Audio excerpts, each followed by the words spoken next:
ओम शांति। आज 3 सितंबर 2022 के बाबा के अनमोल मधुर महावाक्य है। आज की मुरली में बाबा हम बच्चों को शुभ कर्म करने की प्रेरणा दे रहे हैं। बाबा कहे, बच्चे, जो तुम्हें शुभ कर्म करने का संकल्प उत्पन्न हो तुरंत कर लो, बाद में समय नहीं मिलेगा। कोई भी कार्य कल पर नहीं छोड़ो।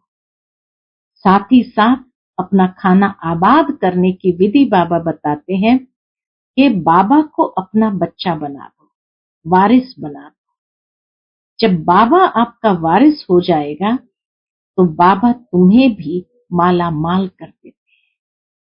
परंतु कई बच्चे इसमें डरते हैं कि कहीं सब कुछ बाबा को दे तो नहीं देना पड़ेगा। बाबा कहे, नहीं, तुम रहो अपने गृहस्थ व्यवहार में, बच्चों आदि की पालना करो, उनको संभालो, लेकिन शिव बाबा को अपना वारिस जरूर समझो। बच्चा बना करके याद करो तो ये बच्चा तुम्हें बहुत सुख देगा, लाल बना देगा। सुनते हैं बाबा के मधुर महावाक्य। ओम शांति। मीठे बच्चे, शरीर पर कोई भरोसा नहीं, इसलिए जो शुभ कार्य करना है वह आज कर लो, कल पर नहीं छोड़ो। प्रश्न है आज की मुरली से, अपना खाना आबाद करने अर्थात मालामाल होने की युक्ति क्या है? उत्तर, शिव बाबा को अपना वारिस बच्चा बना दो तो वह तुम्हें 21 जन्मों के लिए मालामाल कर देंगे। यह एक ही है जो सबका बच्चा बन सबका खाना आबाद कर देते हैं। परंतु कई डरते हैं, समझते हैं शायद सब कुछ देना पड़ेगा। बाबा कहते हैं, डरने की बात नहीं, तुम अपने बच्चों आदि को संभालो, उनकी पालना करो, परंतु याद इस बच्चे को करो तो तुमको लाल कर देगा, भरपूर कर देगा। अगर इस बच्चे पर बलि चढ़े तो तुम्हारी बहुत सेवा करेगा। ओम शांति। इस समय सब सेंटर्स पर जो भी बच्चे बैठे हैं वह जरूर समझते होंगे कि हम शिव बाबा के महावाक्य सुनते हैं और कोई ऐसी संस्था नहीं होगी, क्योंकि शाखाएं तो बहुतों की है ना। बाबा कहे ऐसी कोई संस्था नहीं होगी क्योंकि शाखाएं तो बहुतों की है ना। बल व टेप आदि भी भरते होंगे। जहां उन्हों की हेड ऑफिस होगी, जहां उन्हों का गुरु रहता होगा, उनको ही याद करते होंगे। निराकार परमपिता परमात्मा को तुम्हारे सिवाय कोई भी याद नहीं करते होंगे। इस संगम समय पर ही पारलौकिक बाप आते हैं, बच्चों को बैठ परिचय देते हैं और बच्चे निश्चय बुद्धि हो उसी धुन में रहते हैं। परम पिता परमात्मा इस समय ही मुरली चलाते हैं। सारे कल्प में यही समय है जब मुरली चलाते हैं। शास्त्रों में भी है कि कृष्ण मधुबन में मुरली बजाते हैं।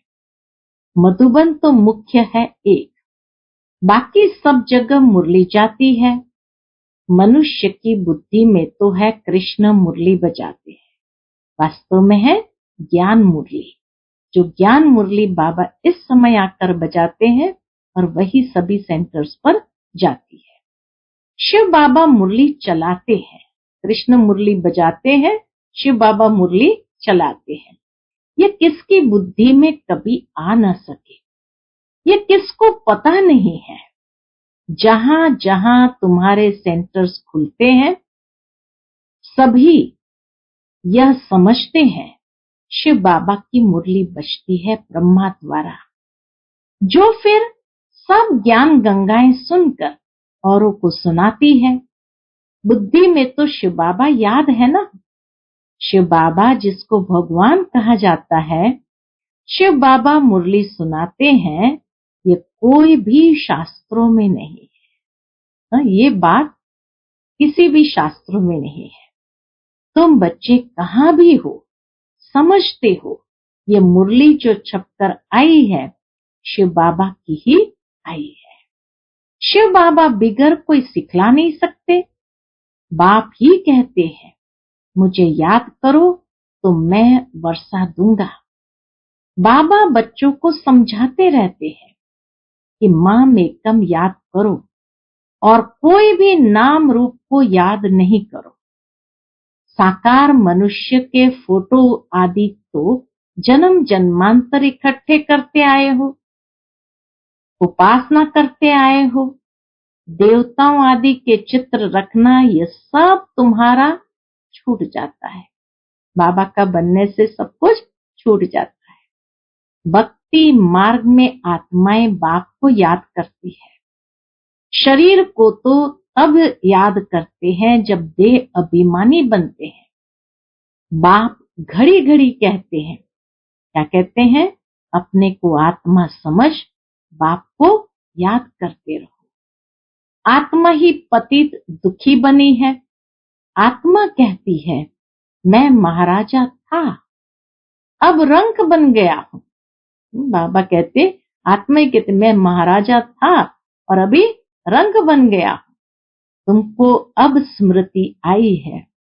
कौन सी स्मृति आई है? हम बाबा के बच्चे हैं। बाबा से हमने वर्षा पाया था। अब बाप कहते हैं सबको बाप का परिचय दो।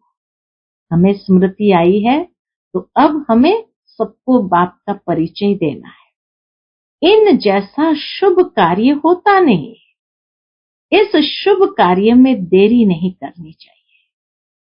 शरीर पर तो भरोसा नहीं है, न जवान पर न बूढ़े पर। इसलिए जो कुछ करना है सो आज करना चाहिए। आज कल करते करते काल खा जाएगा। बाप ने कितनी बड़ी हॉस्पिटल कम यूनिवर्सिटी खोली है जिससे हेल्थ वेल्थ हैप्पीनेस मिलती है। हेल्थ वेल्थ है तो हैप्पी है ही है। निरोगी काया है, धन है तो मनुष्य सुखी है। तो बाप कहते हैं जिसको शुभ कार्य करना है कर लो। सिर्फ 3 पैर पृथ्वी लेकर ये हॉस्पिटल खोलो। सबको बाप का परिचय दो। बाप स्वर्ग का रचयिता है तो जरूर बाप से स्वर्ग का वर्षा मिलना चाहिए। भारतवासियों को वर्षा था ना। इन बातों को भारतवासी सहज समझ सकेंगे। भगवान को ढूंढने के लिए मंदिर है। भगवान को ढूंढने के लिए मंदिर है। आर्य समाजी लोग तो देवताओं को मानते ही नहीं। इसीलिए समझते हैं ये चित्र आदि जो बनाए हैं ये सब पाखंड है। विघ्न तो बहुत पड़ते रहेंगे। समझाना तो बड़ा सहज है। बाबा के समझाना तो पड़ेगा ना।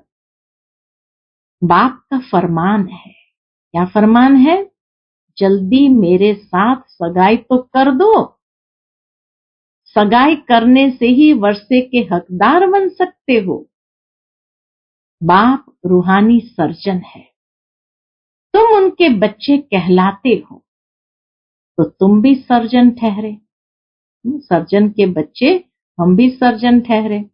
जरूर आत्माओं को ज्ञान इंजेक्शन लगाना पड़े। इंजेक्शन कौन सा है? मन मना भव। यह बड़े से बड़ा इंजेक्शन है। बाबा की याद से ही सब दुख दूर हो जाते हैं।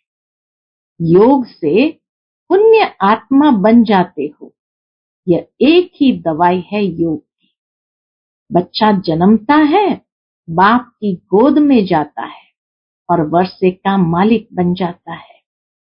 तुमको अभी पता है कि हम बेहद के बाप से वर्षा लेते हैं याद से। हम बेहद बाप से वर्षा कैसे लेते हैं? याद से। याद में ही अनेक प्रकार के विघ्न पड़ते हैं। इसीलिए याद को पक्का करते जाओ। सिर्फ 3 पैर पृथ्वी के लेकर ये हॉस्पिटल खोलो। ये 3 पैर है ना, नहीं तो ऐसी उच्च कॉलेज के लिए तो 50-60 एकड़ जमीन होनी चाहिए, जहां बहुत मनुष्य आकर पढ़े, ज्ञान इंजेक्शन लगाते जाए। गायन भी है कि 3 पैर पृथ्वी के नहीं मिले थे और फिर विश्व के मालिक बन गए। तुम विश्व के मालिक बनते हो ना, 3 पैर पृथ्वी के कोई बड़ी बात नहीं, फिर आहिस्ते आहिस्ते बढ़ता जाएगा। फाउंडेशन लगाया तो कितने सेंटर्स खुल गए। शुरू शुरू में बाबा ने फाउंडेशन लगाया तो कितने सेंटर्स खुल गए। कितने कौड़ी जैसे से हीरे जैसा बनते हैं। करने वालों को ही बहुत फायदा है। जो अनेकों की जीवन बनाते हैं, बाबा कहे उन्हें फायदा भी बहुत है। बहुतों के कल्याण के लिए ही हॉस्पिटल अथवा कॉलेज खोले जाते हैं। यह भी ऐसे है। बाहर में बोर्ड लगा दो, क्लिनिक फॉर हेल्थ वेल्थ 21 जन्मों के लिए। क्लिनिक फॉर हेल्थ वेल्थ 21 जन्मों के लिए। हिंदी में कहेंगे 100% पवित्रता सुख शांति का चिकित्सालय। कितना सुंदर बाबा ने उसको समझाया कि हिंदी में कहेंगे 100% पवित्रता सुख शांति का चिकित्सालय। परंतु बच्चों में सर्विस करने का शौक नहीं। कुटुंब आदि के जाल को मकड़ी की जाल कहा जाता है। जाल में खुद फंस जाते हैं।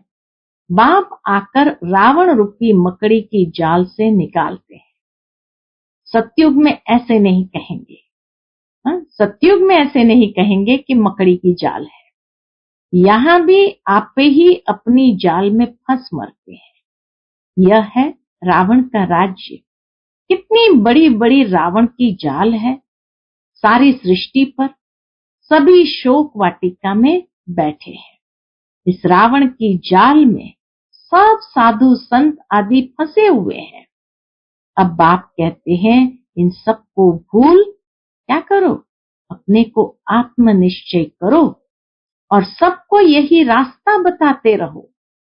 यह सृष्टि चक्र का राज दूसरा कोई बता नहीं सकते। बाप कहते हैं इन सबको छोड़ माम एकम याद करो। याद से ही तुम्हारे सब पाप मिट जाएंगे। शुभ कार्य में देरी नहीं करनी चाहिए। मिसाल भी देते, देरी करते करते मर जाते हैं। फिर भोग पर जब वह आत्मा आती है तो फिर बहुत रोती है। फिर बोला जाता है देखो तुमने देरी की, आजकल करते करते काल खा गया, अब ज्ञान तो उठा नहीं सकते हो। ऐसे ऐसे उल्हाना दिया जाता है। बहुत बच्चे ख्याल करते हैं, अच्छा कल यह करेंगे, फिर मर जाते हैं। इसलिए समझाया जाता है ममत्व छोड़ दो। लौकिक संबंधी तुम्हारा कोई कल्याण करने वाले नहीं है। यह शिव बाबा अब तुम्हारा बच्चा बनते हैं, कहते हैं तुम मुझे वारिस बनाओ तो मैं तुम्हारी बहुत सेवा करूंगा। इसलिए बाबा पूछते भी है आपको कितने बच्चे हैं। मुझ शिव को अपना बच्चा बनाया तो मालामाल हो जाएंगे 21 जन्मों के लिए। बाबा कहे मुझ शिव को अपना बच्चा बनाया तो मालामाल हो जाएंगे 21 जन्मों के लिए। कन्या तो अपने घर जाती है, बच्चे के लिए कितना हैरान होते हैं। बच्चा नहीं होता है तो दूसरी तीसरी शादी भी करते हैं। बाप कहते हैं वह लौकिक बच्चे तो तुम्हारी कुछ भी सेवा नहीं करेंगे। यही एक सबका बच्चा बनता है, एकदम सबका खाना आबाद करने। शिव बाबा जैसा बच्चा कोई नहीं। परंतु कई डरते हैं, ये भी बाबा जानते हैं। कई डरते हैं कि सब कुछ देना पड़ेगा, क्या होगा। बाप कहते अपने बच्चों आदि की पालना तो करनी है, परंतु याद इस बच्चे को करो। यह तो तुमको लाल कर देगा, माला माल कर देगा। काशी के मंदिर में जाकर बलि चढ़ते हैं, समझते हैं शिव पर बलि चढ़ने से जीवन मुक्ति मिलनी है। वास्तव में बात यहाँ की है। कहाँ की बात कहाँ ले गए हैं। अगर तुम इस बच्चे पर बलि चढ़े तो यह तुम्हारी बहुत सेवा करेंगे, स्वर्ग में महल दे देंगे। वह बच्चा तो कुछ भी नहीं करेगा, करके ब्राह्मण आदि खिलाएंगे। मनुष्य दान पुण्य आदि जो करते हैं सो अपने लिए ही करते हैं।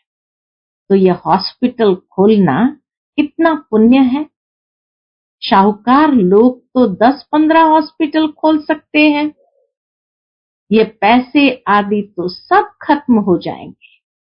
तुम किराए पर मकान लेकर 50,000 में 50 हॉस्पिटल खोल दो, फिर वह आप ही अपने पैर पर खड़े हो जाएंगे।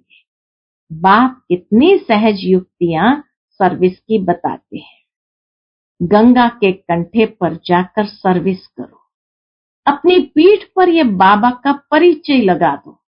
कितना निरहंकारी भी बाबा बनाते। अपनी पीठ पर ये बाबा का परिचय लगा दो, आप ही पढ़ते रहेंगे। दे अभिमान छोड़ना है। कोई शाहूकार ऐसे करे तो सब कहेंगे वाह, इनको तो देह अभिमान बिल्कुल नहीं है। बाप का परिचय देना है। कुछ भी हो जाए बाबा कहे बाप का परिचय सबको मिलना चाहिए।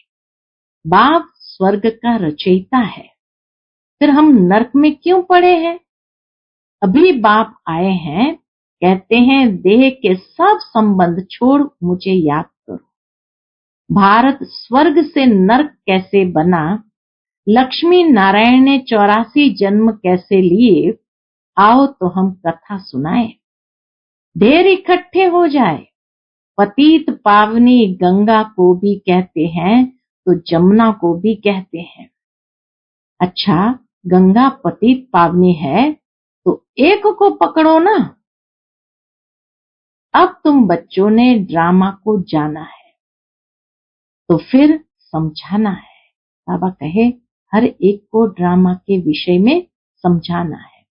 अगर औरों को रोशनी नहीं देंगे तो कौन कहेंगे कि इनकी बुद्धि में रोशनी है। बाबा इतना अच्छा ज्ञान से हमारी बुद्धि को रोशनी में ले आते हैं, और अगर दूसरों को ये रोशनी नहीं दी तो कौन कहेगा। सर्जन इंजेक्शन लगा न सके तो उनको सर्जन कौन कहेगा। तुम बच्चों को सारी रोशनी मिली है। 84 जन्मों का राज बुद्धि में है। तुम इस ड्रामा को और एक्टर्स की एक्ट को जानते हो। ऊंचते ऊंच एक्ट है किसकी। ऊंचते ऊंच एक्ट है बाप की। बच्चों के साथ पार्ट बजाते हैं। तुम भारत को स्वर्ग बनाते हो, परंतु हो